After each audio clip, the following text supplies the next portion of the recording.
क्या तुम लोगों को पता है कि एक हेल्दी इंडिविजुअल में डेली ऑन ए एवरेज कितना सलाइवा प्रोड्यूस होता है? अगर सलाइवा से टायलिन एंजाइम को निकाल लेते हैं, क्या तब भी सलाइवा हमारे बॉडी के लिए इंपॉर्टेंट होगा? व्हाट इज डिग्लूटिशन प्रोसेस एंड इस प्रोसेस में सलाइवा का क्या रोल है, जानेंगे आज के इस वीडियो में। तो जल्दी से देख लेते हैं कि आज की हमारी क्वेश्चन लिस्ट में कौन कौन से क्वेश्चंस हैं।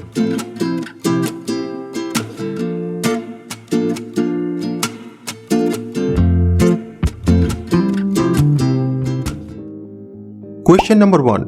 What is saliva and what are the functions of saliva? Question number 2. Describe some functions of salivary components. And question number 3. What is deglutition? तो बात करते हैं question number 1 and that is what is saliva? तो saliva is basically एक clear water like fluid है जो कि हमारी salivary gland for example parotid gland से produce and secrete होता है। कहाँ पे? हमारे बक्कल कैविटी यानी माउथ में।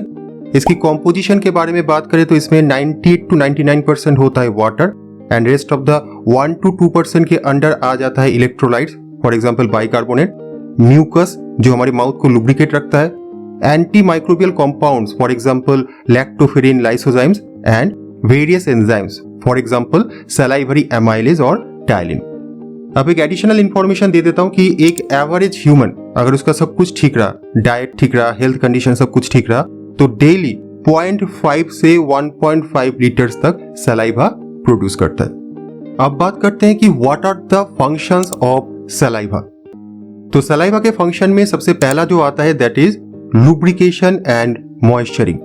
तो सलाइवा में जो म्यूकस होता है वो हमारे बक्कल कैविटी यानी माउथ को लुब्रिकेट रखता है, मॉइस्ट रखता है, जिसकी वजह से हम आसानी से बात कर पाते हैं एंड खाने को स्वलो कर पाते हैं यानी निगल पाते हैं। बक्कल कैविटी को लुब्रिकेटेड रखने के साथ साथ सलाइवा डाइजेशन में भी पार्टिसिपेट करता है। सलाइवा में जो सलाइवरी एमाइलेज एंजाइम होता है वो स्टार्च यानी कार्बोहाइड्रेट की पार्शियल हाइड्रोलाइसिस करके डाइजेशन में हेल्प करता है। इसके साथ साथ सलाइवा में जो बाइकार्बोनेट आयंस होते हैं वो किसी भी एसिडिक सब्सटेंस को न्यूट्रलाइज करके हमारी टूथ यानी दांत को डैमेज होने से बचाता है and at the same time acidic micro organisms की ग्रोथ को इनहिबिट करके ओरल इन्फेक्शन की रिस्क को भी मिनिमाइज करता है। खाने की टेस्ट भी हम सलाइवा के वजह से ही फील कर पाते हैं क्योंकि फूड पार्टिकल्स सलाइवा के थ्रू ही हमारी टंग यानी जीभ के ऊपर डिस्ट्रीब्यूट होता है, जिसके वजह से हम हर एक स्वाद को अच्छे से फील कर पाते हैं। सिर्फ इतना ही नहीं, अगर हमारे माउथ में कोई डेब्री आ जाता है एंड हम जो स्पीटिंग करते हैं that is also bye means of saliva. Another important function of saliva is it's anti microbial activity.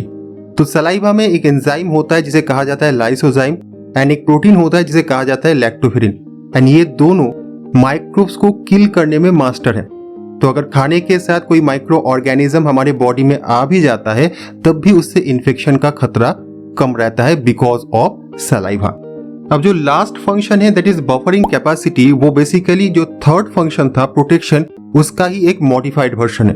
तो सलाइवा में जो बाइकार्बोनेट आयंस होते हैं उनका बफरिंग कैपेसिटी है, that means they maintain the pH of saliva. इसकी वजह से क्या होता है कि सलाइवरी एमाइलेज जो है उसका फंक्शन भी ठीक तरह से हो पाता है and at the same time हमारी टूथ यानी दांत भी डैमेज होने से, किससे, एसिडिक सब्सटेंसेस से, एसिडिक फूड से डैमेज होने से बच जाता है। So these are the 7 functions of saliva. Now coming to the question number 2 and that is describe some functions of salivary components.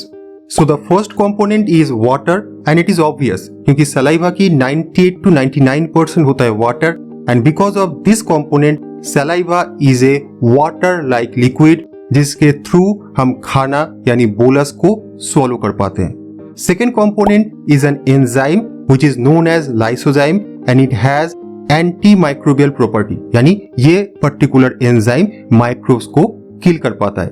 The third component is again an enzyme and it is known as tyalin or amylase or salivary amylase।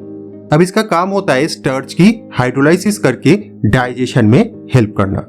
Fourth component is an ion and it is known as bicarbonate ion। A bicarbonate ion is well known for its buffering capacity.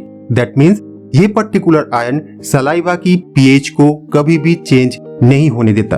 As a result salivary amylase अपना काम ठीक तरह से कर पाता है and at the same time हमारे tooth भी डीके होने से बच जाता है। Fifth component is again a protein and it is known as immunoglobulin A और IgA। ब्रीफली समझ लो कि इस पर्टिकुलर प्रोटीन का भी एंटी माइक्रोबियल प्रॉपर्टी है। Sixth component is mucus and जिसके वजह से लुब्रिकेशन पॉसिबल होता है। And the last component is lactoferrin, again a protein जिसका एंटी माइक्रोबियल प्रॉपर्टी है। So these are the 7 major components of saliva and their functions. So coming to the last question and that is what is deglutition. तो देखो deglutition basically क्या है, खाना निगलना यानी swallowing. And इस प्रोसेस के थ्रू किसी भी सॉलिड फूड हो या लिक्विड हो वो हमारे बक्कल कैविटी से स्टोमक की तरफ ट्रांसपोर्ट होता है। एंड ये जो प्रोसेस है ये ऑब्वियसली एक बहुत ही कॉम्प्लेक्स प्रोसेस है जहां पे मसल एंड नर्व इन दोनों का कोऑर्डिनेशन बहुत ही इंपॉर्टेंट है। तो इन तीनों पॉइंट्स को इकट्ठा करके तुम कुछ इस तरह से लिख सकते हो कि deglutition also known as swallowing involves the movement of substances from buccal cavity to the stomach via pharynx and oesophagus.